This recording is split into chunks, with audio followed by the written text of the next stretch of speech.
Changing your profile picture on Gmail is a simple process that allows you to personalize your account. Follow these steps to update your profile picture. Step 1. Sign into Gmail. Open your web browser and go to the Gmail website. Enter your email address and password to log into your account. Step 2. Access your account settings. Once you are logged in, locate your profile picture or initials in the top right corner of the Gmail interface. Click on it to open a drop-down menu, then select Manage your Google account.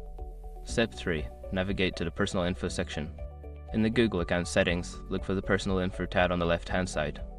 Click on it to access your personal information settings. Step 4. Change your profile picture. Under the Profile section, you will see your current profile picture. Click on the camera icon or the Change button next to the picture.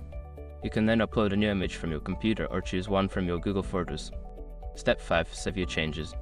After selecting your new profile picture, make sure to save your changes. Your new profile picture will now be updated across all Google services, including Gmail. Now you can enjoy your updated profile picture in Gmail.